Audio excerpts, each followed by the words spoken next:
All right, how was dinner, everybody? It's good, right? The mac and cheese for me, it's been a while since I had mac and cheese, and that was pretty perfect. So could we just give an extra shout out, extra round of applause for Sterling and Mike and their staff? Thank you all so much, it was delicious. All right, we're gonna keep continuing on with the program here. We're gonna get to the good stuff. So first, I would like to introduce President Dr. Deborah Hadeen, who will be giving her president's address.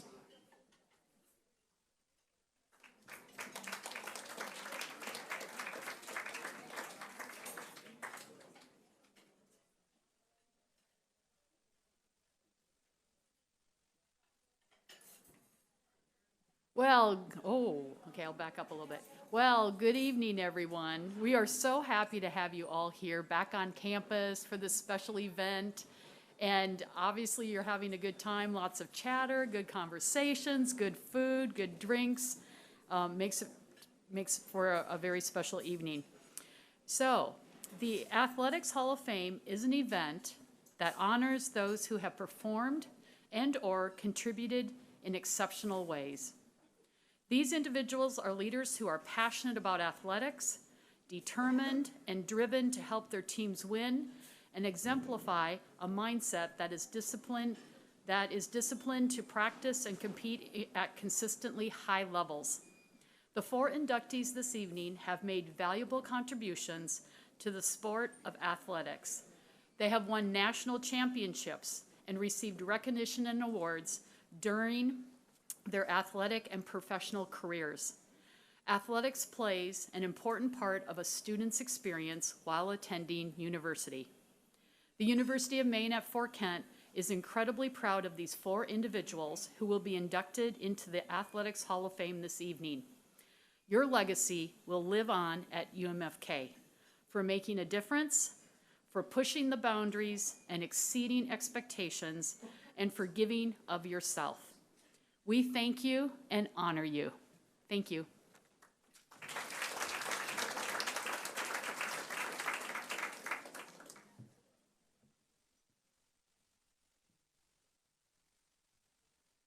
Next to the stage for the presentation of the Floyd Red Powell Award, I'd like to call our head track and field coach, Matthew Dyer.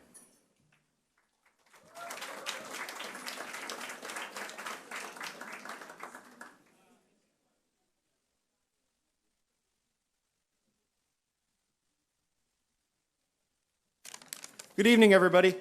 Assistant Athletic Director Tom Bird was going to present this word, but is unable to join us. Last minute thing. So he has a nice speech written up, and I share his sentiments, and we'll be reading that to everybody. Hello, good evening to everyone, and congratulations to all of the honorees tonight. I know UMFK has meant a great deal to each of you over the course of your lives. So again, congratulations. I'm presenting the Floyd Red Powell Award tonight to a very special individual.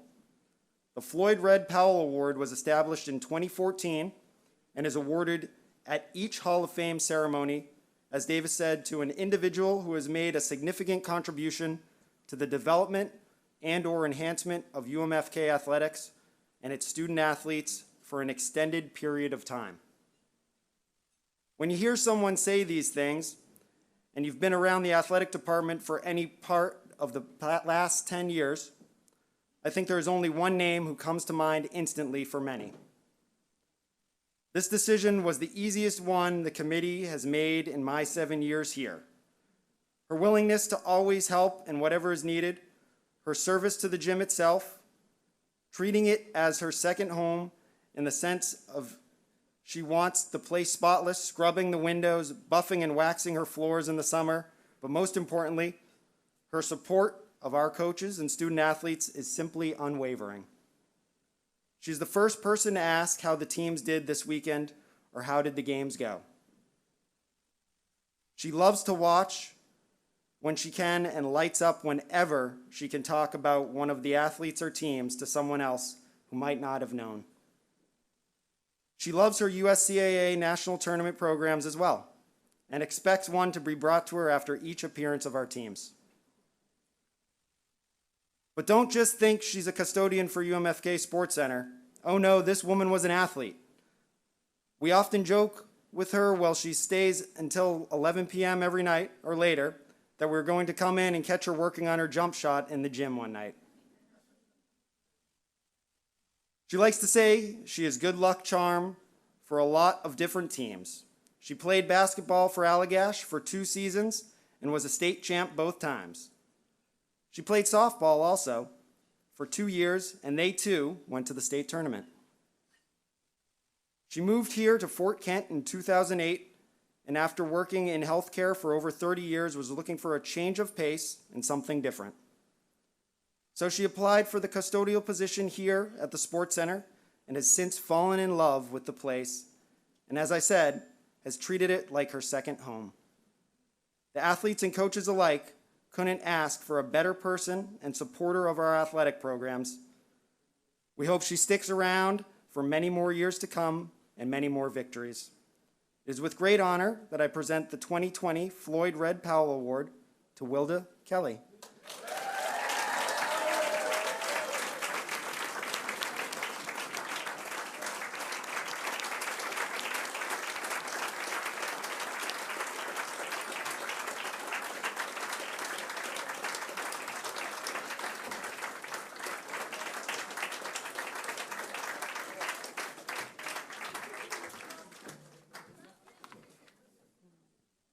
Wow, thank you for that standing ovation.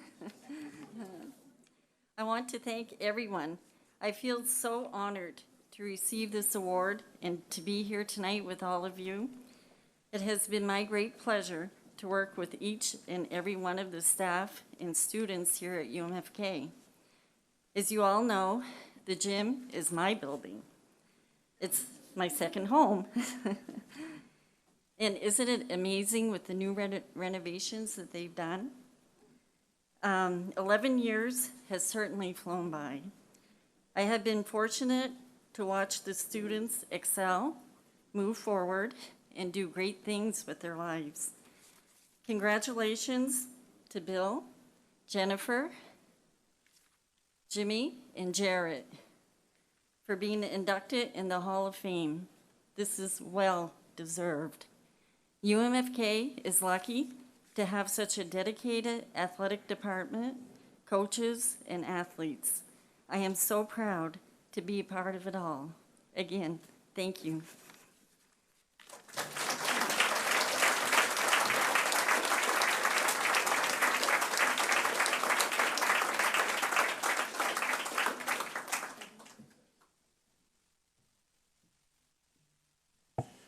It's going to be hard to follow up a legend like that, but we're going to try with 4 more. Next, I would like to call to the podium Mr. Wolf Koch, who is going to induct our first new member of the Hall of Fame.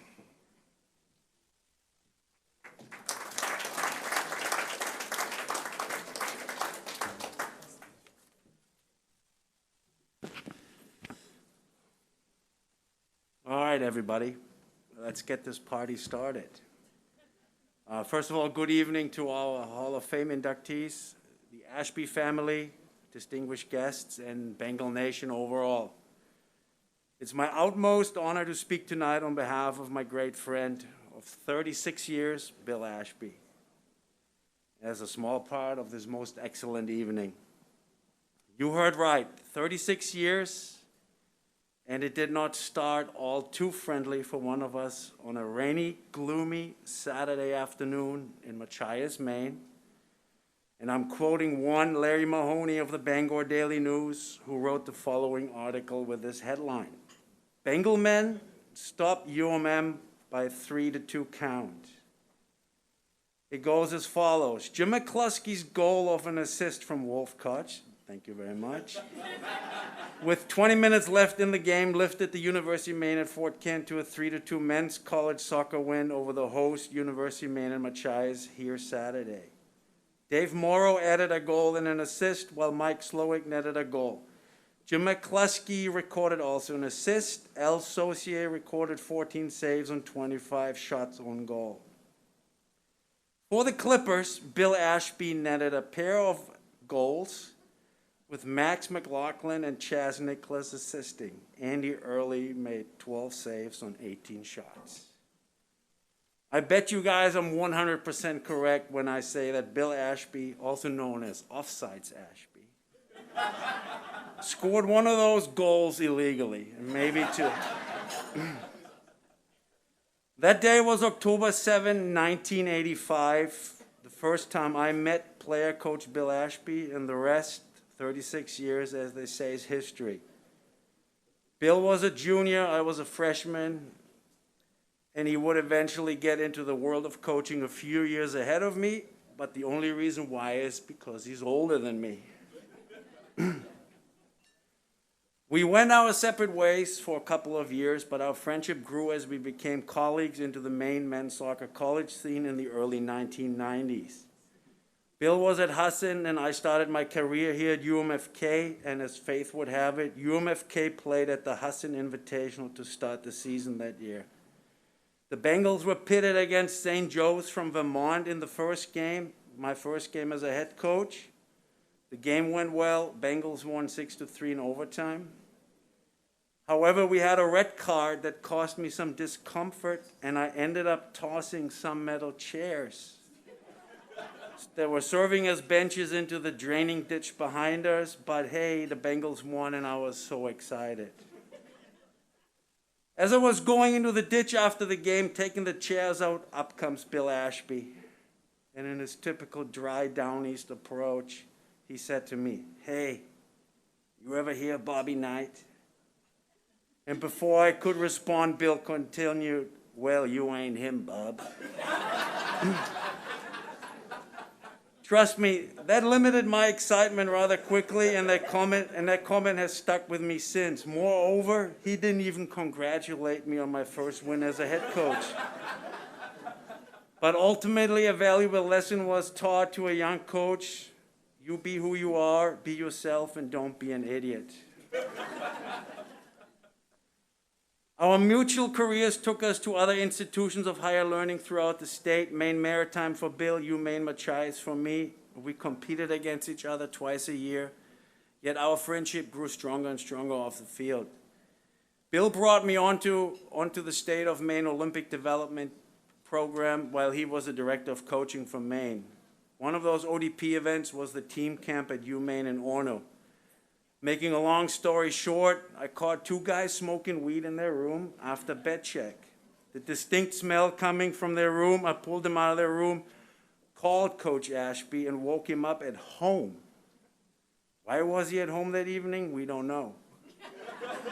We had our suspicions. Why was he not at camp, Pam?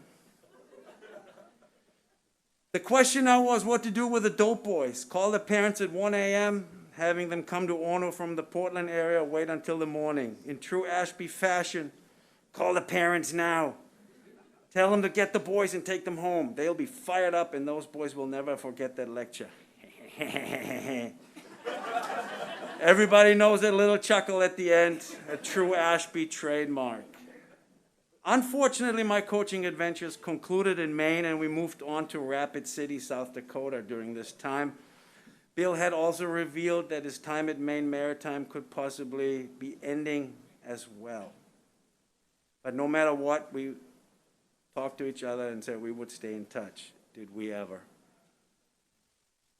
We were not even established in Rapid City when I got a phone call from the athletic director at the University of Mary in Bismarck, North Dakota, asking me if I knew anyone who could coach their men's team. Sure, Bill Ashby. I put the two in touch, and the rest is history, and the battles continued for 4 more years, from Maine to the Great Plains. Here we go, again, battles they were. There was a nasty history between the two universities stemming from times prior to our arrival, and that spilled over. Even Bill and I got into it several times during the games, even once in my office after a playoff match. By the way, we won it. But hey, that is competition, but more importantly, though, friendship survived, and that was the ultimate goal. Bill did a fantastic job at Mary, but all good things come to an end as he moved on to Pressure University in Owensboro, Kentucky. Within weeks of his departure, the university I was at cut athletics. My first call was to Bill. His response was short, brief, and to the point, as always. Let me make some calls when I call you back. He did, with a name and a phone number to Spring Hill College in Mobile, Alabama. Could it be the Maine Mafia together again in the Deep South? As they say, the rest is history. Battles continued for a couple more years in the South, but the friendship grew stronger. Coaching conventions, family Thanksgivings, recruiting trips, and now fly fishing. Ultimately, Bill found his calling here at UMFK. His success as a director of athletics and men's soccer coach is unprecedented. He put UMFK on the map of college soccer, and all of us who played soccer here before are tremendously proud to be associated with the UMFK soccer program. However, and more importantly, Bill is a man of character. He's very loyal, he is honest, he speaks his mind deliberately and in a manner that makes you think. He may ruffle feathers at times, and the truth can bother some people. College athletics and coaching in particular is a difficult environment. You sacrifice your family, you sacrifice your friendships, and you sacrifice your health sometimes, amongst many other things, to get the job done university hire you for. I have learned from Bill that as a college coach, especially if you're successful, you have many superficial friends who want to somehow be part of your success. The true friends you make throughout your coaching career, you can count them on one hand. They are the ones you can ask for advice, the ones you can ask for help when things don't go your way, the ones you spend Thanksgiving with, the ones you go fishing with. The only regret I have throughout this journey is that we never got to work together, and I think that could have been dangerous to a lot of opponents. I'm standing here humbled, honored, and proud to be a friend, and congratulations on your Hall of Fame inductions. Go Bengals.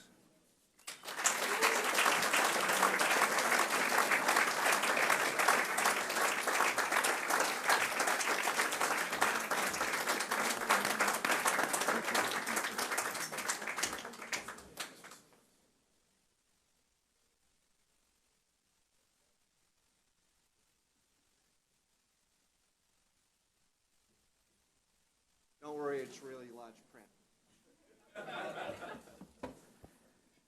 Thank you, Wolf. Thank you, my true, dear, loyal friend. You humble me also. You know, most of those stories are true about Wolf, and maybe the goals were offsides, but they still counted, all right? So what you just witnessed is one of the great positives of college athletics, the opportunity to build friendships. Coach my relationships is the essence of college athletics, the building of a lifelong friendship, one I am proud to have to this day and will continue forward with.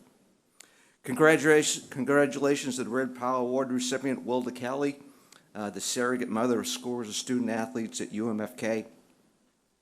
Jimmy, Jen, Jared, my congratulations to you as well. These three selections are special to me. Their contributions to Bengal athletics took place during my watch as AD at UMFK, which is truly exceptional for me. I am proud of your athletic achievements and extremely proud of the people you have become. I was speaking to Jerry last week about the Athletic Hall of Fame speech, and he asked me, he says, Coach, how long should it be? I said, well, Jared, you should take the time to say what's important to you. But that being said, Jared, I've been at many, many, many presentations, and at no time I have ever heard anybody say, man, I wish that speech was longer.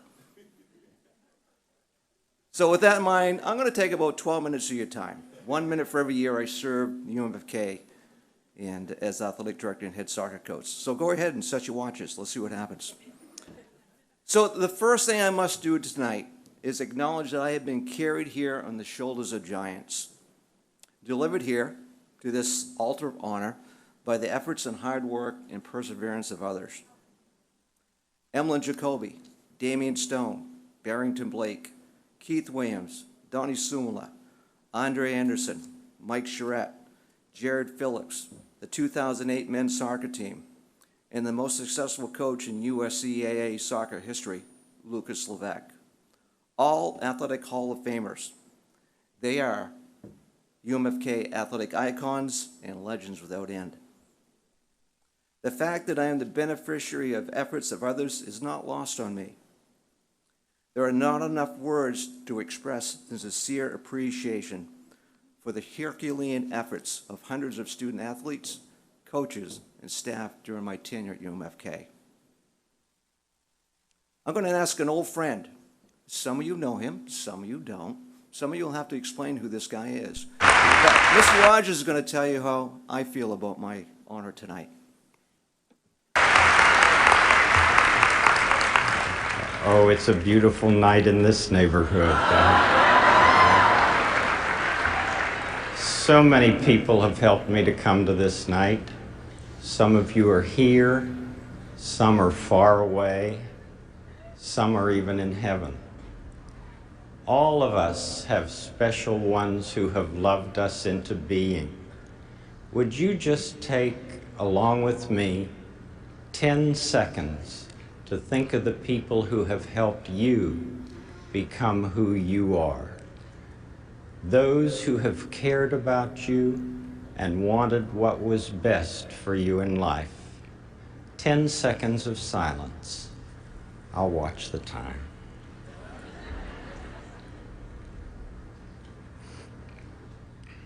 Mr. Rogers is spot on. We are who we are because of the people in our lives. I've had so many great people helping me in my life's journey, an incalculable number of people. But there are a few I must mention tonight. I could take my entire 12 minutes naming people to thank who helped me along my journey here at UMFK and the contributions that they helped me with. To all the athletes who allowed me to help them in their UMFK journey, it was my honor. I thank you for the great loyalty. I brag on you constantly and use your examples of success to inspire a new generation. A big thank you to John Murphy, Lisa Mishu, Luke Levesque, Lonnie Netto, Don Raymond, Onuki Samuels, Leo Trudell. My counterpart in establishing this Athletic Hall of Fame, Terry Kelly, and our dear departed friend, Eric Workin. You made my time at UMFK memorable, enjoyable, sometimes frustrating, but always entertaining. UMFK and the community of Fort Kent is special to me. I've worked and coached throughout the country.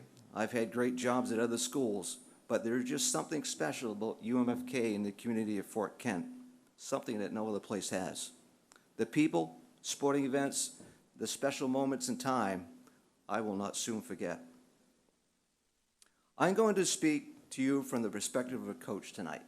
Even though my induction is related to work I did as an administrator, but even as administrator, I coached. I coached my staff, co-workers. I even coached my bosses. John Murphy can tell you that. Coached them all the way. Coaches are asked to help people obtain a goal, and that's what I did. Coaching people is more than 9 to 5. Often the responsibilities are 24/7. Because a coach responsibilities are for the actions of others, the well-being of others, and the success of others. To say it's a stressful job would be a huge understatement. A profession where one puts their paycheck and career in the hands of 19-year-olds. Now that's stressful. Stress even ends up in the coach's home. In 2010, my team was riding a 21-game unbeaten streak, won the Potato Barrel over Umpy, won the Sunrise Conference, won the USCA national title, had advanced to the Sweet 16 of the AI National Tournament, where we had a day when things just didn't fall into place. By any measures, a great season. Yeah, spike those fingernails over there. Once back to the hotel, I call home. I call my number one supporter in my coaching career. Well, Pam, the boys were a bit off today. Just couldn't find a rhythm. A long silence. Pam's response, well, I still love you. Hold on. You're saying our relationship depends on how well my soccer team does? Now that's pressure. When one starts down the route of an athletic career in coaching, there should be a PSA warning, a warning of the colossal amount of time that will be dedicated to others. That time needed has to come from somewhere. Where does it come from? The family of the coaches in this room know tonight all too well where the time comes from. It's sacrificed by the coach's family and loved ones. My success as a coach of people is directly related to the sacrifice of time made with my family. There's a big bill to be paid when one is a coach. And I want to thank my wife, Pam, my children, Jackson and Kennedy, for paying that bill for me. Please know, our loss of time together helped change the lives of countless people. Your efforts and dedication to my career has brought people from the darkness to the light, lifted people from poverty, saved lives, and made the world a better place for all of us. My sincere thank you to Pam, Jackson, and Kennedy for allowing me to be the person and coach of people I needed to be. Kennedy is attending University in Montana, hopefully watching, but Pam and Jackson, please stand and let me publicly acknowledge your contribution to my career.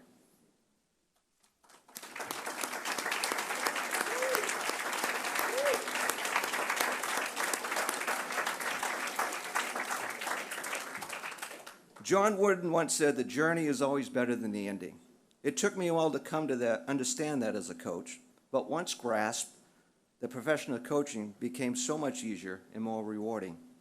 As a young coach, I focused on winning games, quest for championships, national rankings, recruiting the best athletic talent I could find, justifying my efforts based on end results. Boy, was I wrong. UMFK was the recipient of me finally figuring it out. Success is found in the process of coaching people, leading people, and helping people. Coach the person first, teach the sport second is the formula for my success. Use the platform of sport as a vehicle to teach life lessons. Where a failure happens, it's a small price to pay. Coach people to be dependable. Coach people to be reliable. And thirdly, the big one, coach people to be accountable. Accountable for their actions and inactions. Coaching people to be accountable is really hard to do. Not many want to go up the ski toe and down the ski toe for fitness. Not many want to get off the team bus at 5 a.m. and go to an 8 o'clock class. Not many want to put the time in needed to overachieve. But it was my responsibility, my commitment to them, to help them find a path to success. And yes, often it was uncomfortable. I'm going to be honest. My formula for success had points of friction, downright hot spots, sometimes even erupted into volcano mode. Most unpleasant for me and absolutely painful for my chargers. Sometimes I ask myself the question, is it worth it? Often, when most needed, I receive a paycheck from the past. Let me tell you about these paychecks.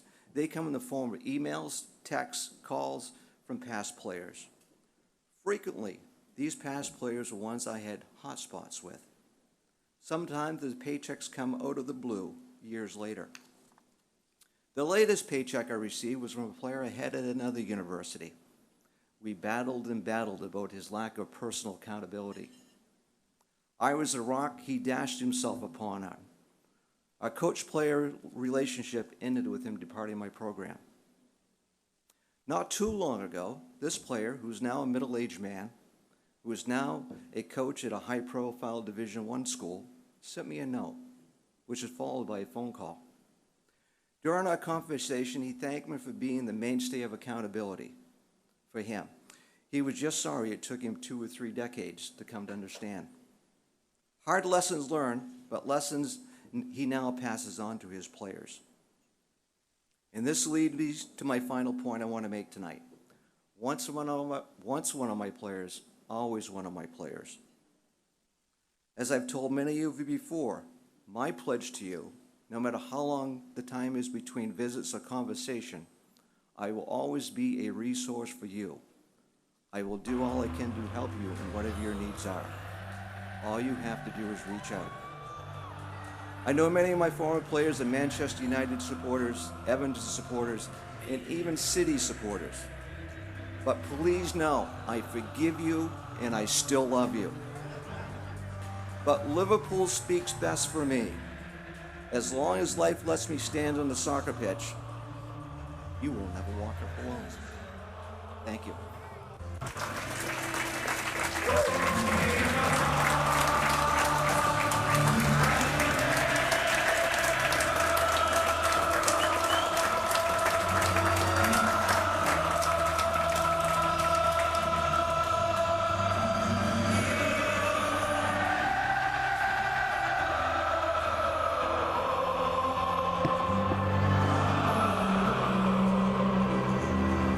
All right, next I would like to call to the stage Mr. Brad Holliburg.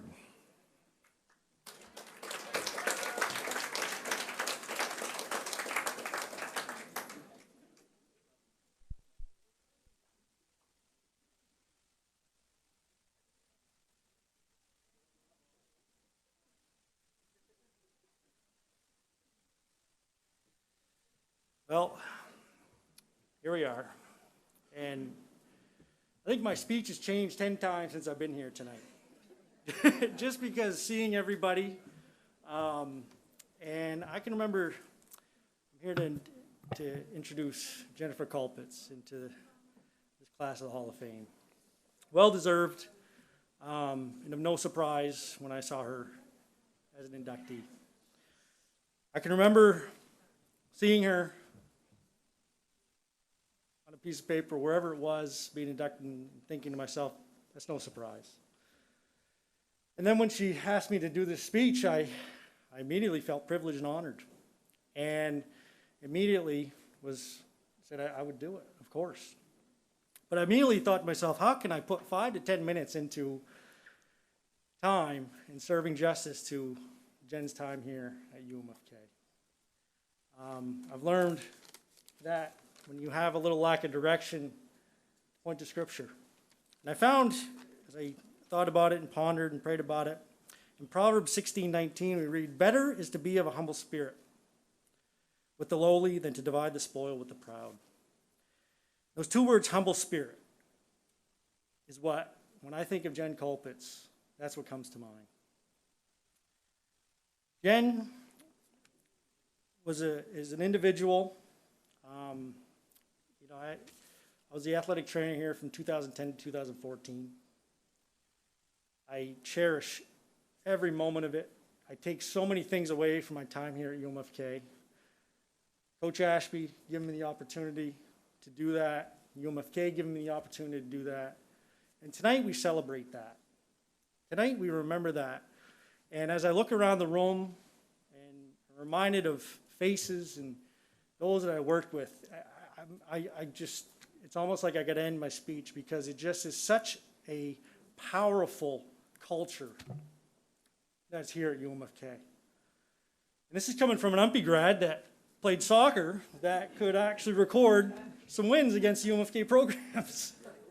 Coop and those in here, I don't think you were there yet, but anyway, I think you were. But it's such a culture here that even being an UMPI grad, that you immediately come into the fold of UMFK and are welcomed. You are come into not just a winning culture, but a professional culture. To do things right. What Coach Ashby just talked about brought me back to how he supervised me as my boss. And that, to me, the takeaway tonight for me would be that. The things I cherish. But we're here to cherish, and I cherish the opportunity that I got here to meet Jen Culpitz in that humble spirit. I could stand up here and talk about the accolades and the awards she tallied while here. Her 2-time Female Athlete of the Year during a time when it was a star-studded list of female athletes. She was a 2-sport athlete, playing soccer and basketball. And I thank her tonight again for giving me the opportunity to reminisce, prepare for tonight. Looking at old schedules, looking at old games, learning that she was also a double-digit goal scorer on an already established powerhouse of a national team that Coach Levesque had built. and being reminded of that. I reached out to Coach Levesque prior to, in preparation for tonight, and just to get a little bit more clarity on her path here and why she chose Fort Kent and why so many great student athletes chose Fort Kent. And he also shared with me that she could have been an accomplished softball player somewhere. But she chose Fort Kent. She maintained her academic level in a demanding program in nursing while keeping the demands of a rigorous athletic schedule. And UMFK kept that standard. I could talk about her stats. I could talk about the USCAA recognizing her in so many ways. As a coach, especially in the beginning with this, I coached the high school level a few years prior, and when Coach Ashby gave the opportunity for me to coach the women's basketball team, I jumped at it.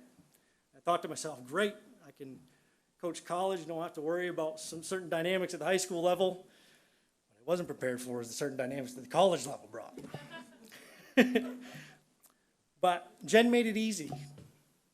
She's an individual. I don't even like to even refer to her as a player. She's an individual that made it easy. She was a keel on the team she was on, and she provided that balance. And as an early coach, coaching at this level, we would schedule the hard teams, the Colbys, the Bates, the Bowdens in the state. But then we would look at the top 10 in the USCAA and look to schedule them. We had some good wins against some very tough teams, and we got to the USCAA national tournament a couple times, all on the shoulders of players like Jen. But when she was that balance, and as I was looking to build a program, and my time here was a blink of an eye in the period of time. You look around the room and look at the history of UMFK, and I'm proud to say that I was a part of that. Proud to be able to coach an individual like Jen. When I was looking to build that program, part of the deal here was, and Coach Ashby would always say, the great thing about coaching UMFK is you have pretty much complete control of your program. Bad thing about it is that you have complete control of your program, all of the scheduling and all of the thing, but that was the hard work that Coach Ashby just was talking about. But recruiting was a big part. And we would play these tough teams, and we would compete with them. But I'd look at the molds that those players had on these other teams. They're all 5'9", 5'10", 5'11", 6 feet, athletic. They didn't really have one particular thing they did well. They were just athletic, and I thought to myself, they're a bunch of Jen Culpets. And I thought to myself, imagine having 5 Jen Culpets on your team. We had some good teams, but imagine having 5 Jen Culpets. So I could continue to talk about our stats, and as games would conclude and being on the bus or wherever it was, I was never big into individual stats for players, but I always look at the stat sheet, but I would always skip over Jen's name. And it wasn't because of what I wanted to see what she did in that game, but I just knew what she did in that game. She had her 13 to 15 a game. She'd drop her 25, 30 maybe on certain teams. She'd have her handful of rebounds or handful of assists or steals. She had so many ways to score as a basketball player. We even had a play that we just drew up. We called it 12. That was her number 12. It was an isolation play, and I realized that she needed to have the ball in her hands most of the time, or a majority of the time. But she made her teammates better. Putting that ball in her hand, giving her the ability to make decisions. And the memories I have of Jen is her ability to get to the basket. And if she was able to get her defender on her hip, it was game over. She was either getting a layup or she was going to the line. And it was 2 points in the bucket or going the other way. A point guard. She was a nightmare for a point guard coming down the floor. Not because she was assigned to the point guard. She was a great off-the-ball defender. The anticipation, basketball IQ, being in the right place at the right time. I go on and on about how she played, but that's not what I take away from Jen. It's the memories. There's the meetings, the team building exercises we had when it was more of trying to resolve a little conflict. I can remember one meeting where Jen is sitting in the back of the classroom there at the sports center. She listened to all of the expressions that had to be had by all the players. And at the end of the meeting, she was the last to say, the end of the day, he's our coach. We're the players. And that was just an insight into the role she understood in playing on a team. Not that the wheels were falling off in the team, but it was Jen that brought that balance and keel. And she was that keel to those teams that she played on, whether it be soccer. She was always, if she happened to be on the bench, she was always in friendly banter with her teammates, lifting them up. My first memory of Jen was actually not as her coach, but as the athletic trainer. And they were in the Sunrise Conference tournament. They were making it to the national tournament every year. It was almost a shoo-in to win the Sunrise Conference for that team, I believe. But this year, they weren't winning. And Machias, I believe, beat them. And Jen was a freshman, and as an athletic trainer, I sat behind the bench, and I saw her come off the court. She was subbed late in the game, and she wasn't angry, wasn't upset, wasn't mad, wasn't sad. She went to the end of the bench and just sat there. I can still picture that in my mind. Probably gearing up for the next year, or gearing up. She probably maybe had a hand on a player's back as they were upset. Jen is solid, individual. I could go on and on. I know I have a time limit. I told Oniki to throw something at me if I get too long. But I could go on and on. The last thing I do want to share is, of course, she's a 1,000-point scorer here at UMFK, and that's an accomplishment in her own self, in its own right. She was reaching that milestone at the end of her junior year. She was 3 points shy. We had reached the national tournament. We were getting handled pretty well against the future national championship Damon. And Jen went down with an injury, a significant knee injury. And as trainer and also coach, you know your athletes. You should at least. And I knew in those moments I could tell Jen what I felt was going on. She knew what was going on. And I don't bring it up because injuries are good news. But it spoke to me after the fact. I couldn't remember her if her folks, I think her folks had made the trip down to Pennsylvania. But Jen stayed with the team after that first game, and we had a consolation game the next morning. Of course, she wasn't playing. But I remember dropping her off in a remote Cabela's parking lot, and her parents were there to pick her up. And I thought to myself, look at the support. And Coach, you just talked about the people that make you and your experiences. And I see the table and the family around you. Jen is now an accomplished nurse practitioner. She's recently been engaged. And it's a lot to celebrate. I'm going to take one more memory here real quick. Is after the first year, I was down in the Maine high school state tournament recruiting. And we had just departed the Sunrise Conference, and UMFK hadn't attached to a conference per se. Women's basketball hadn't. And we got a call. I was down there recruiting, thinking the season's over, and I got a call from the USCAA, or maybe Bill had called me, and someone was trying to get a hold of me. And they were offering us position at the national tournament. It was spring break. Half our kids and players had gone home. And I had to hang up the phone and say, I need to know what my players think. And Jen was one of the first players I called, and it was a no-brainer. Coach, we got to go. We hustled back to campus and got it on. I spoke with Taylor and a couple others, and lastly, the teammates that Jen have. I reached out to a few of them before tonight to see if they had anything to contribute, and they never got back. They said they would. They never get back to me, but they're here tonight, though. And that's the important thing. And I look at Taylor and Jen right there, and I got to say, I don't know if Jen could have accomplished a lot on herself, but if there wasn't a Taylor Boucher there, I don't know if she could have done what she did. And that speaks to the teammate relationship she had with all of her teammates. So I'm very proud, and I could go on and on about the accomplishment of Jen Colpitz, but please welcome her to the stage as she's inducted in the Hall of Fame.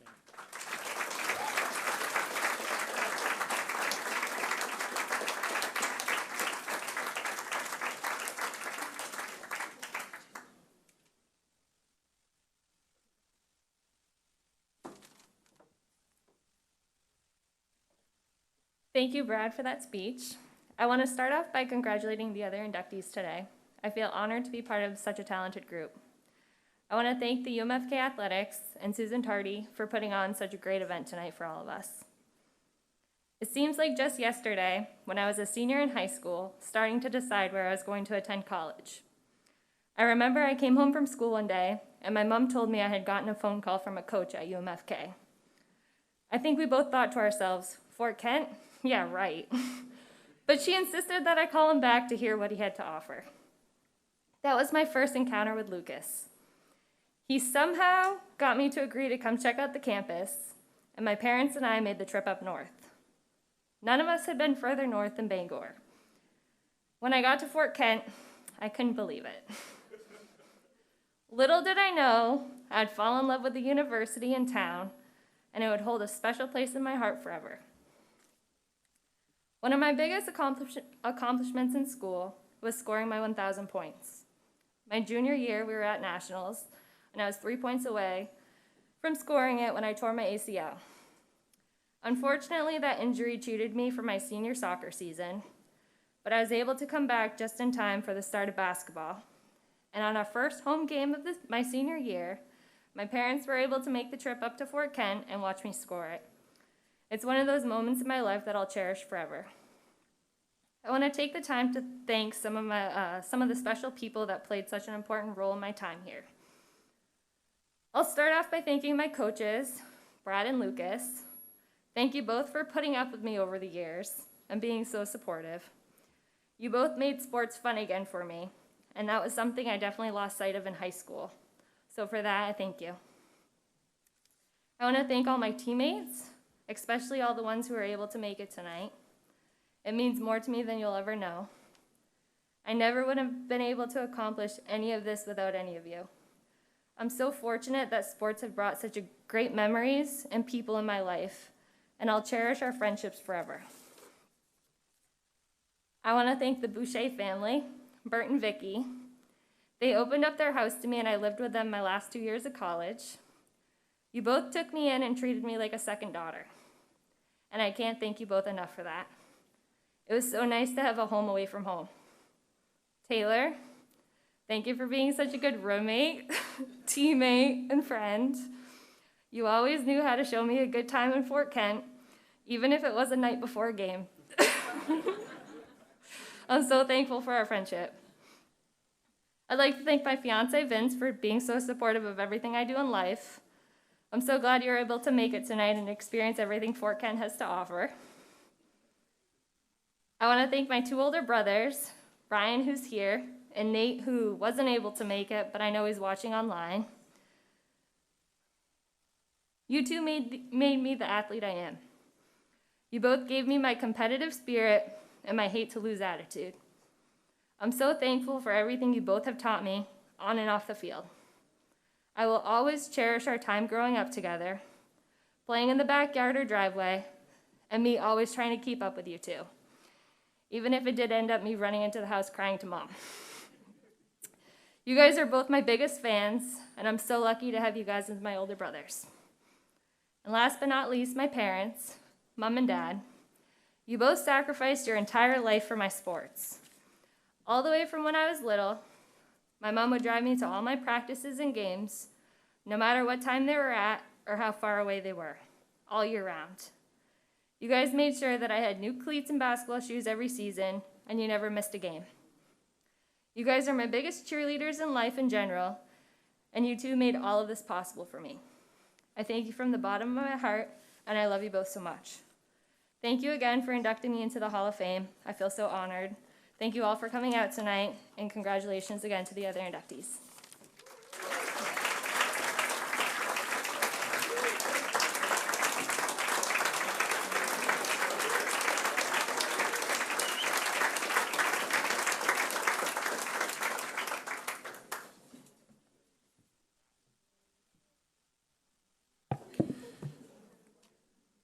Next, I'd like to call to the stage Mr. Derek Cooper.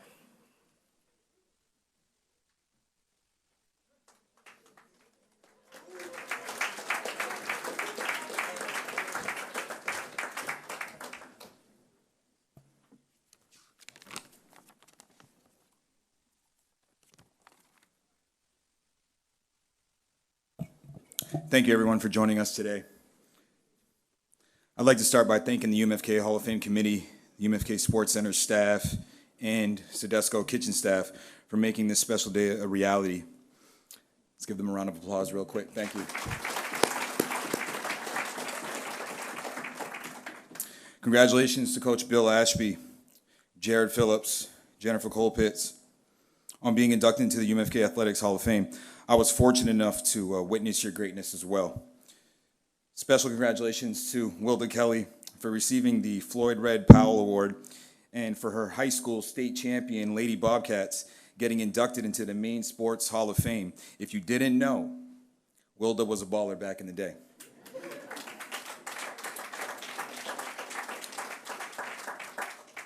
Wilda is here every day, making sure UMFK Sports Center facilities are taken care of and running smoothly. I'm in the gym just as much as anybody else, so I thank you, Wilda, for your positive energy day in and day out. Appreciate that. I was honored to receive a phone call from Jimmy Lopez asking if I would like to introduce him into the UMFK Sports Hall of Fame. If you don't know, I was Jimmy's assistant coach at UMFK. I was startled that he chose me to fill the shoes of his head coach. Eric Workin should be here in my place. But I know that his spirit will live on in this community and in our hearts for an eternity. Sorry. Without Coach Eric Workin, this day for Jimmy Lopez would never have happened. Eric gave Jimmy a chance that he took full advantage of. I will always cherish the memories we made during our classic road trips in the middle of the winter, winning the Sunrise Conference Championship after losing 3 years prior in the finals, and our trip to Branson, Missouri to compete in the 2010 NIA National Tournament. Jimmy, myself, and so many other athletes before us and after us will always remember Eric, not just for his basketball coaching abilities, but most importantly, his ability to listen and care for his players on a personal level. Eric had a way to always make you smile when times were tough. From his one-knee stance on the sideline, his banter with the refs, his random dunks in pickup, to saying bless you when he couldn't understand what you were saying. There was never a dull moment with Eric around, and we greatly miss and love US. I know we do a lot of moment in silence to recognize people, but I believe truly, from what I know about Eric, is he would prefer us to get loud and proud for him than a moment of silence. So I'd like a big round of applause from my man, Eric Workin.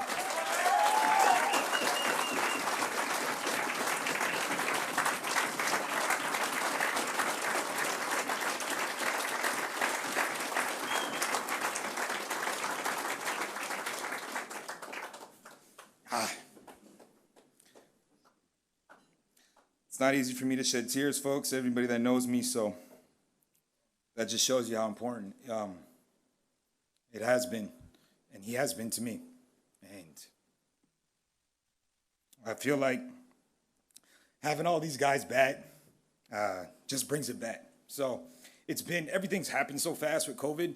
I feel like it's been hard to process things sometimes, right? Because we're so quick to figure out what we need to do next. So I appreciate having everybody back, because it's not just the basketball players, the soccer players, everybody remembers Eric. So I appreciate you guys being here for him as well. All right, the man I'm here to give love to, Jimmy Lopez, a.k.a. J-Lo, a.k.a. the Silent Assassin, a.k.a. from all his Fitchburg boys from way back, Ping Ping. I remember Jimmy first coming to UMFK, adjusting to the long and intense winter season, as long as showing an appreciation for the safety and peace that a small rural town in northern Maine had to offer. Jimmy seemed to really appreciate the simplicity of the area. In the years Jimmy attended UMFK, he spent more hours in the gym than anyone I know. I could spend an hour regurgitating all of Jimmy's basketball accolades, but that's why they invented Google. Today, I'd rather shine some light on Jimmy the person and not just Jimmy the basketball player. Anyone that knows Jimmy or have heard of Jimmy Lopez understands that he is a sniper when it comes to shooting. making 363s in his career. When he first arrived, Jimmy was strictly a shooter. Eric and I talked about getting this guy from Massachusetts that was a three-point shooter.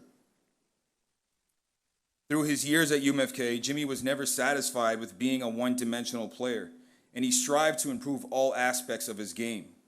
Jimmy's work ethic as a student athlete was admirable. One of Jimmy's teammates, Yair Gal, you might see him here he's got the salt and pepper hair.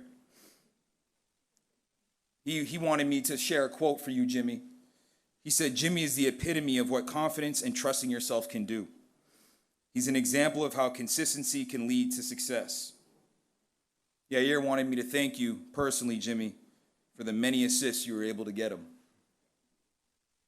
I recall Jimmy outside of practice doing basketball drills with my roommate Andrew Clavette daily. Drew would come back to the apartment afterwards and say, and I quote, "He is the greatest shooting student I've ever had. He retains information fast and then practices it repeatedly."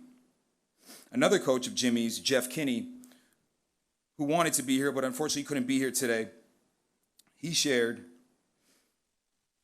"Jimmy was Eric's first real recruit. There were some paperwork complications, but Eric would never give up on Jimmy. He knew that Jimmy was a program-altering level player." These few examples show the love that Jimmy had from the players and coaches that were blessed enough to share the game of basketball and life with him. Ultimately, all of Jimmy's successes and improvements as a basketball player were through his own hard work and dedication to the program. Jimmy comes from humble beginnings, and he was able to use those experiences, whether negative or positive, as motivation to achieve greatness at the collegiate level. Like the late, great Christopher Lee Rios, aka Big Pun, said, "There is no longevity living off negativity."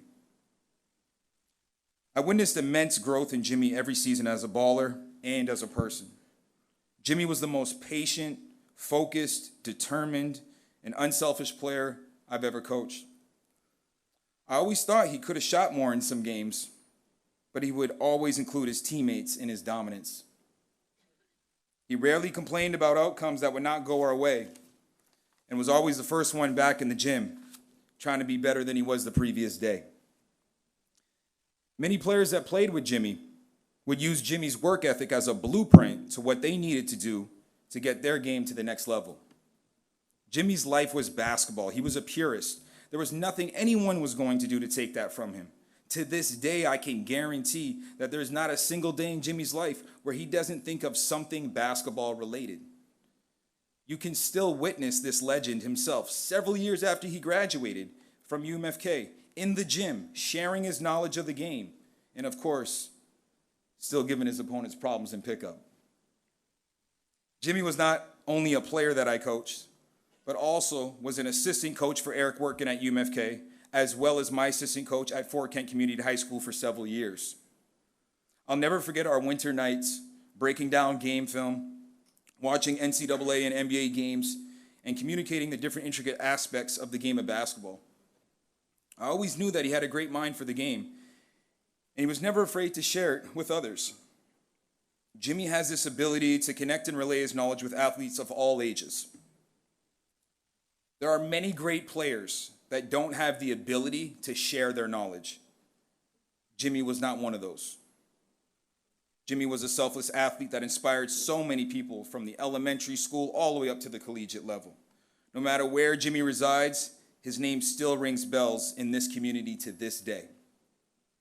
As you see tonight, Jimmy has people here supporting him from near and far.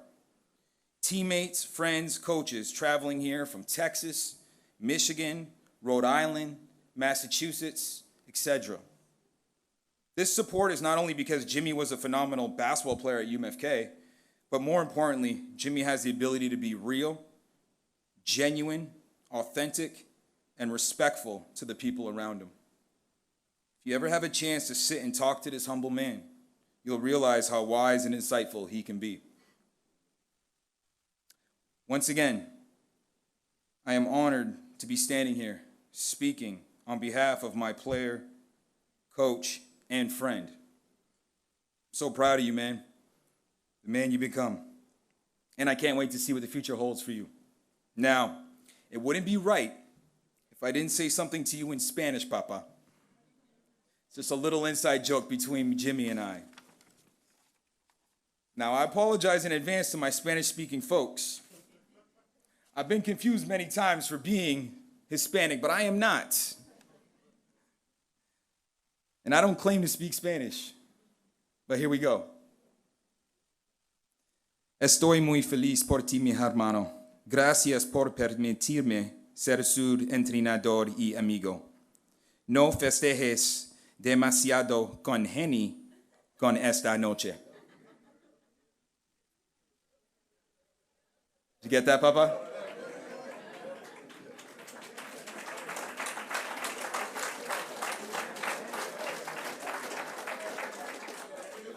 If you want a translation, ask me off the mic and I'll let you know.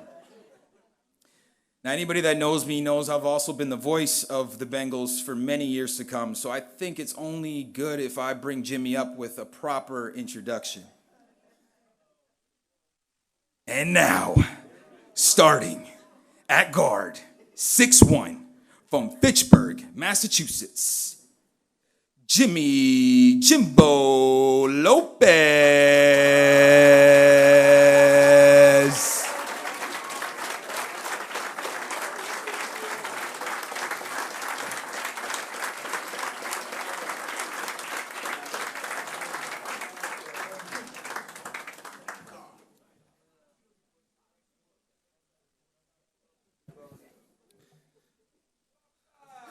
Thanks, Coop. Thanks, Coop.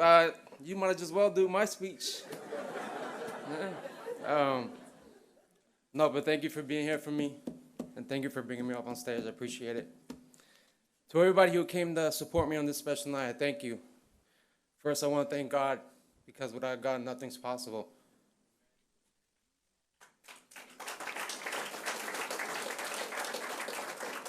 Second, I want to thank UMFK for selecting me to be inducted into the Hall of Fame. It's an honor to be a part of this family full of great athletes. This is the dream that I never dreamed about. All I ever wanted is just to play basketball, the one thing that always made me happy, and the one thing that I called life for many, many years. So I thank you, UMFK. I know it's a special night for me, but there's so many people I want to thank who have helped me through the journey at UMFK on and off the court. One of those special persons, Coach Eric Workin. May he rest in peace. We lost an amazing man way, way too soon. But I know he's watching over us, and I want to let him know that we love him and that I love him and I will never forget him. I want to thank him for giving me the opportunity to play for him and for him believing in me, for pushing me to be the best player on the basketball court, but also in the classroom.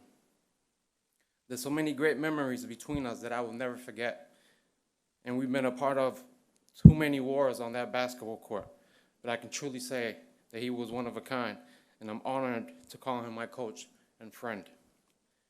Coach Mike Baltier, my Biddy League, middle school, and AAU coach. I thank him because he's the one that taught me the game of basketball. Thank you, because if it wasn't for him, I would have never started or kept playing basketball. Finding rides to practice and games was difficult for me, especially when the court or the gym was on the other side of the city. But you always went out of your way to come pick me up so I can attend these practices and games. So I thank you, because you are the reason that I started playing basketball. To my teammates and brothers, I want you guys to know that without you, there's no Jimmy Lopez in the Hall of Fame. Thank you for being my teammates and for all those great memories we have shared together, especially on the road trips. Thank you for pushing me during practice and games and for yelling at me when I was having bad games or being selfish. And for being smart enough to pass me the ball at the three-point line, because you know it was going in. I worked hard to be the best teammate I can be and strive to be that teammate that as long as I was on the basketball court with you guys, there was a good chance we was going to win. So I thank you. Nick Thibodeau, Aaron Dumar, Bianca Cooper, Ben Raymond, and Pete Clavette. Thank you guys for always being there for me and being a phone call away if I ever needed a favor. You five will forever be a part of my family. There's no such thing as a perfect family or perfect person, but to me, this is the closest it comes when it comes to being a perfect family, and that's the Bards. Joey, Pam, Charles, Tom, Sam, and Emily Bard. You guys are amazing, loving, strong, beautiful family, and I thank you for showing me nothing but love since day one, and for making me feel as I was part of the family. And Joey, you will always have a spot on my basketball team. Derek Cooper and Andrew Claret, my two big brothers. There was a love and hate relationship with these two. The love was they always wanted the best for me and took time off their busy days to put me through workouts before and after practice and in the weight room. The hate was that they didn't care if I was tired, sick, or had a broken leg. They were still going to push me to the max and were never satisfied with my performance, even when I had a good game or practice. So I thank you both for being tough and always expecting more from me, because that only pushed me to work harder and to never settle to be an average player. So I thank you. My mom Paula and my dad Israel Lopez, the two most important people in my life. Mom gave me the love and the belief that I could become anything I want in life. My dad, my hero, my dad/hero, showed me the work ethic and the responsibilities of being a real man. And I hope they are proud of the man I have become. Once again, to everybody who came to support me on this special night, I thank you. And in the words of the great Kobe Bryant, Jimmy Papa Lopez, out. Thank you.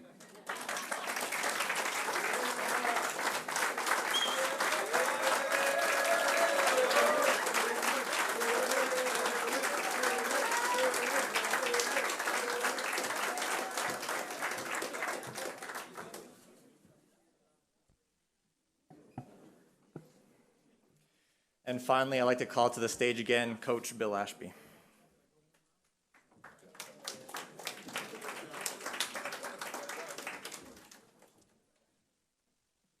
Okay, a quick note to people of a certain age, when you give a speech in a low light, make the print really, really big. Okay, Jared Phillips. For me, this is one of the top honors as a coach to induct a former player into UMFK Athletic Hall of Fame. When Jared asked me to speak on his behalf tonight, my response was, "It will be my privilege to tell your story, Jared, but only if I can roast you."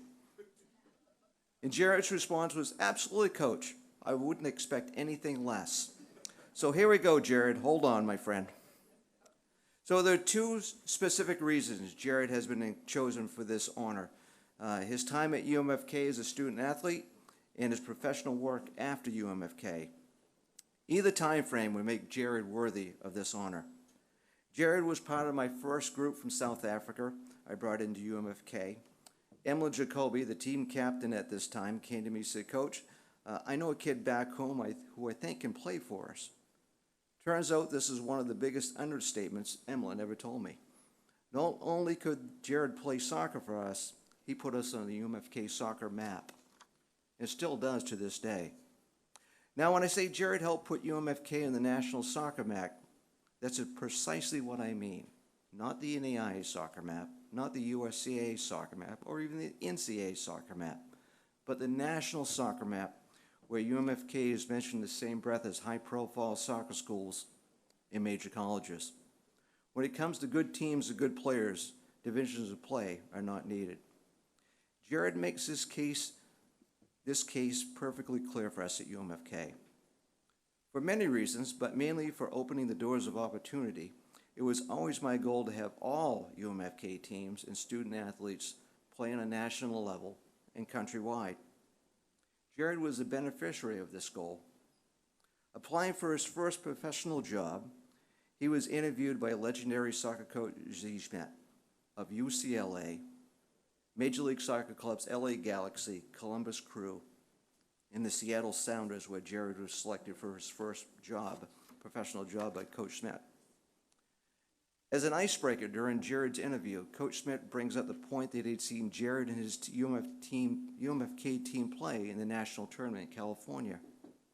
Coach Smith was impressed with the quality of play Jared and his UMFK teammates, along with the exciting PK shootout win over the top-seeded team in the national tournament, making a lasting impression with Coach Smith. A positive brand of a quality program, along with United States Coaching Federation license Jared received at UMFK, was a major component in Jared landing his first professional coaching job, enlarging UMFK's spot on the national map. As a student athlete, Jared had a stellar career. During his 5 years at UMFK, yes, 5 years, but I'll come back to that later in just a little bit, Jared made a lasting impression on UMFK soccer. During his time at UMFK, his team won 91 matches, lost 6, and tied 5. No other UMFK soccer player, man or woman, has been on more wins to his name than Jared Phillips. Jared played in 80 matches, scored 18 goals, supplied 20 assists for 56 points. He was selected to the All-American team as a midfielder. He led his team to 3 Sunrise Conference championships, 5 Potato Barrel championships over University of Maine Presque. In the NAIA National Tournament, Jared's teams reached a round of 32 in 2009, the Sweet 16 in 2010, and the Elite 8 in 2008. 2 USCA Final Fours, 2011-2012, and team captain led his team to the USCA National Championship in 2010. By any measures, a career worthy of the Hall of Fame. But as team captain, let me set the stage for you.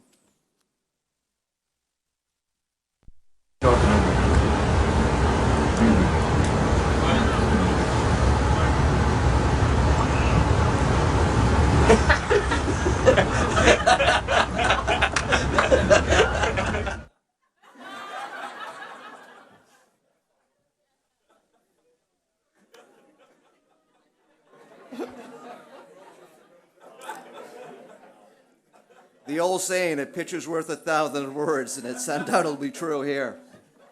Well, let me explain this to you. What you see here is a man who is a compatriot to his teammates, an inspirational leader who led by action and word, a man who was loved by his team that he skippered. When I saw Jared could balance the tricky balance between being liked by his players, respected by his players, and a little bit feared by his players, I knew the man had the makings of a great coach. He has not disappointed. But there's more to Jared's story than his selection to the Hall of Fame. Let me go back to the first thing. Let me go back to the 5-year thing at UMFK. And no, it wasn't an academic problem. Jared is actually a pretty good student. He graduated with a 3.25 GPA with a degree in business management, along with a coaching minor. It was a season-ending knee injury that kept him here for 5 years. At the time, it was a tragedy, losing a top player of the squad, surgery and months of rehab, and pain. Not being able to play in a team of champions, and the agonizing decision to delay graduation or play 4 years of college soccer.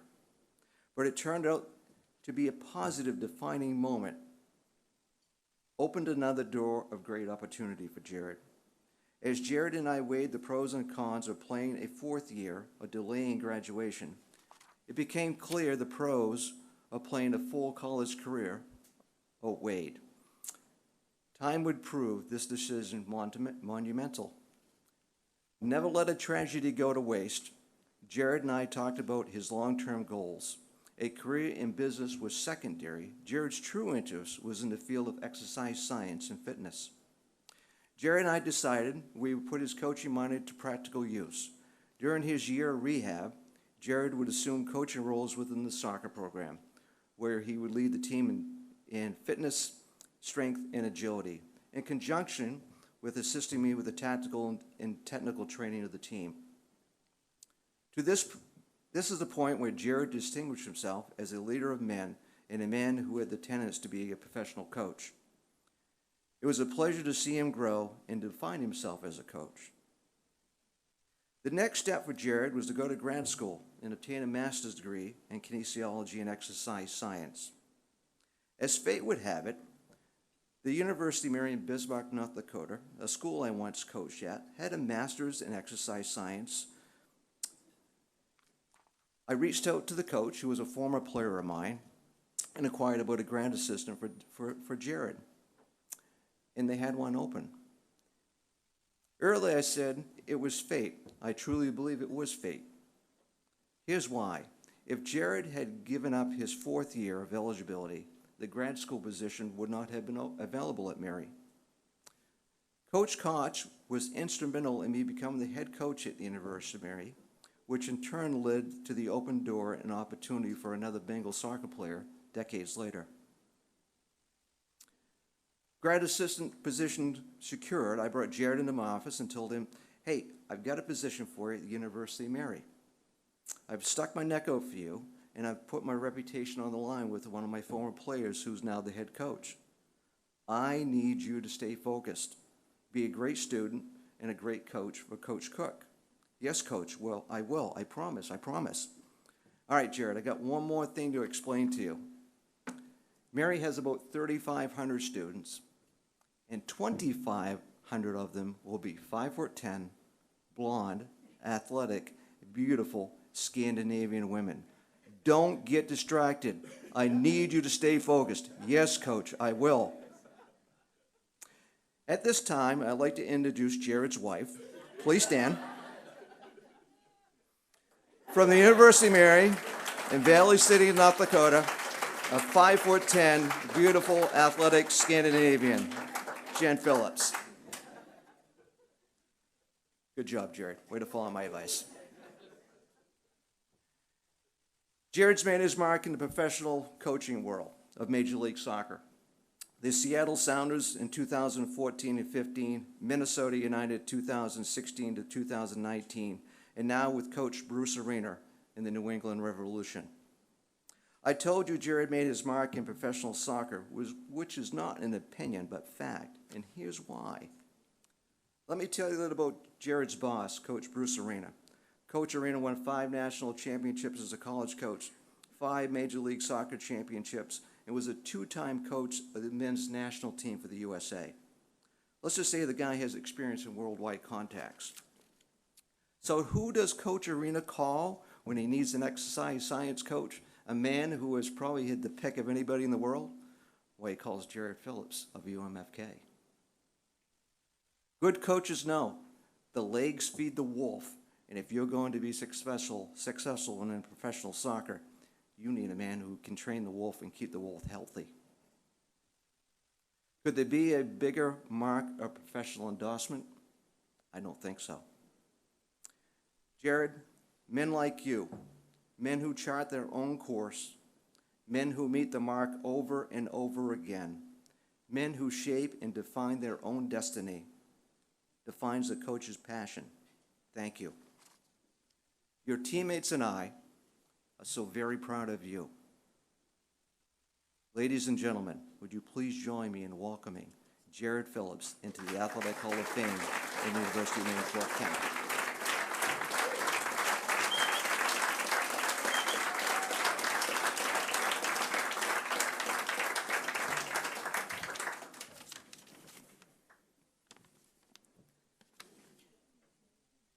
That's quite an introduction there, Coach. Thank you. Good evening, everyone. It's an honor and a privilege to be inducted into the Hall of Fame. Before this evening, I made the joke that the candidate pool must really be getting low when my name came up in that pool. On a side note, special congrats to you, Coach, for your induction. Jimbo, congrats, man. And Jen, congratulations. I was fortunate enough to either get to work alongside and or have the opportunity to see those three do their thing at UMFK during my time. And oh boy, looking back, those were some special moments. I always thought that I was half decent at throwing free throws until I arrived and saw those players like Jimmy and Jen tear it up on the court. That was a humbling moment. Jeremy, better not be laughing at me. In fact, the moment Emlyn Jacoby called me all those years back, I was at a friend's house shooting free throws, playing a game of horse. Let's just say this. That game of horse would have lasted a lot longer had it not been for that phone call. It's been nearly a decade since I've last set foot at the UMFK campus. In the past few weeks, and the drive up through Massachusetts and Maine, a number of memories flooded my mind, not only of my time at UMFK, but also the months in South Africa before I finalized my move to the US. Some thoughts a good amount of you may be familiar with. That agonizingly long flight, which was only made that much worse when I arrived in Boston and they said, you got to catch a bus up to Bangor. And then when you get to Bangor, you still have another 3.5-hour drive. When I finally did arrive at UMFK, initially thinking, similar to you, Jen, this is it? And the next thought was, well, looked at Emily and said, where's the rest of the school? Where's the rest of the town? It was quite a change from Johannesburg, South Africa, I'll tell you that much. Seeing the price of on-campus housing and happily willing to move into Crocker Hall. Later, after a couple of weeks, just enough time for all common sense to go out the window, we made the trip over to the lodge. And we convinced ourselves, man, this is just a little bit more expensive. We can do this. Hey, add this to our tab that is just getting longer and longer.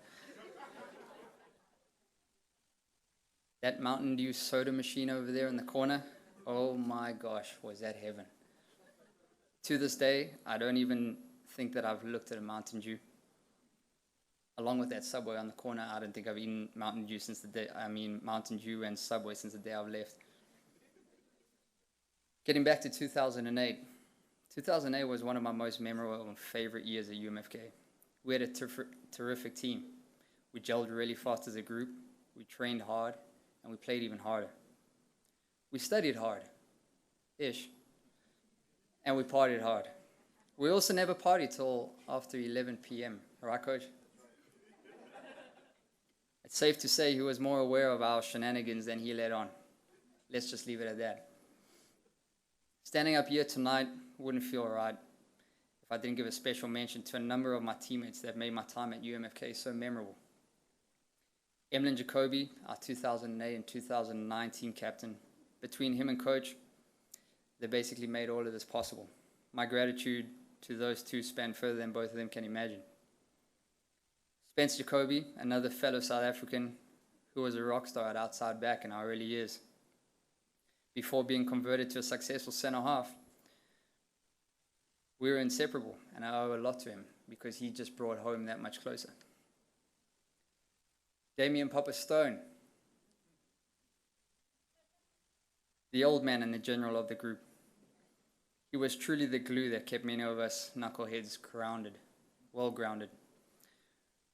When Damian would pipe up from center back and say,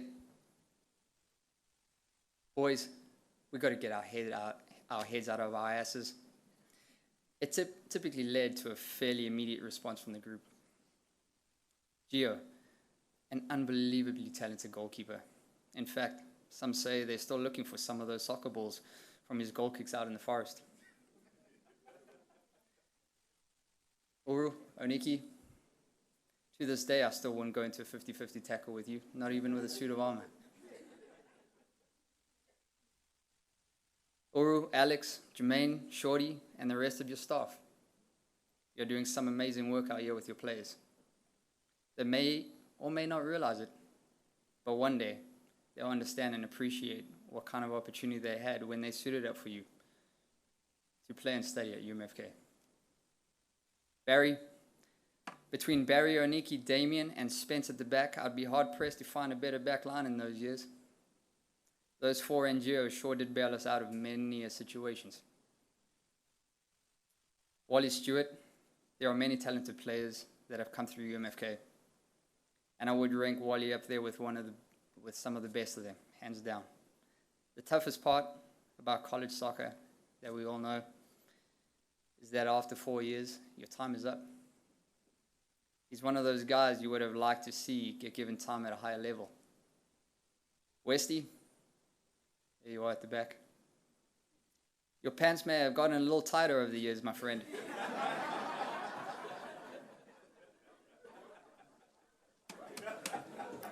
But that quality still remains. Luka, our token Croatian, who would not stop working on the field. He would not stop. He put a massive shift in for this university during his time, and he deserves top credit for his efforts. Keith Williams and Andre Anderson, there wasn't a team in this nation that wouldn't be intimidated by those two up front. They worked hard, they drove the team onward and upwards, and they scored goals for fun. Unfortunately, I can't name everybody tonight because it's a long list, but there are a number of players that I have not mentioned.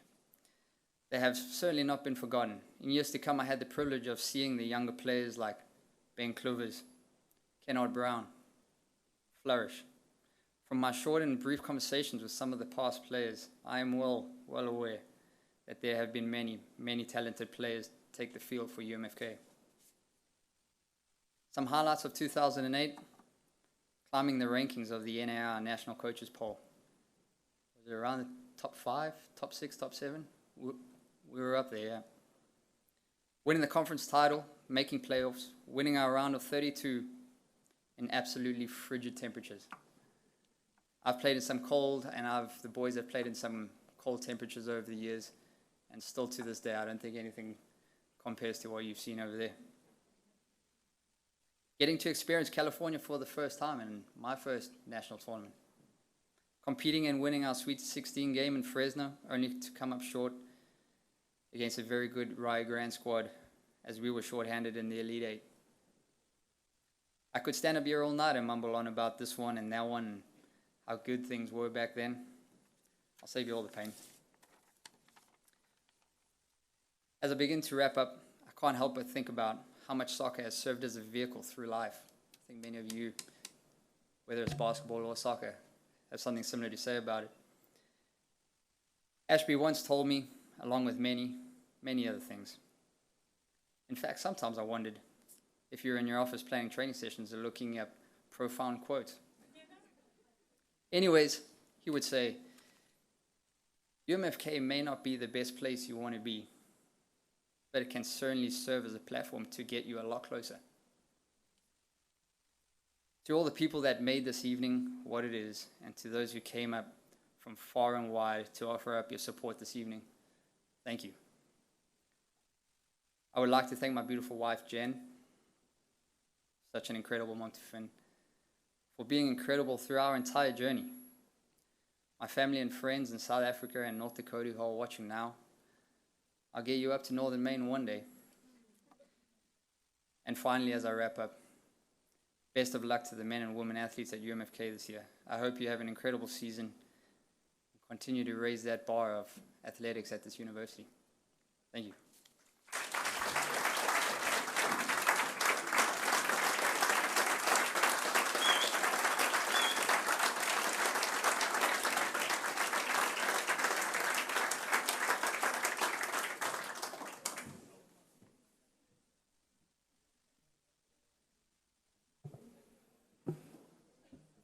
Well, I just want to thank you all for attending this evening. It was a great night of laughs, memories, stories, from the past and for our future athletes.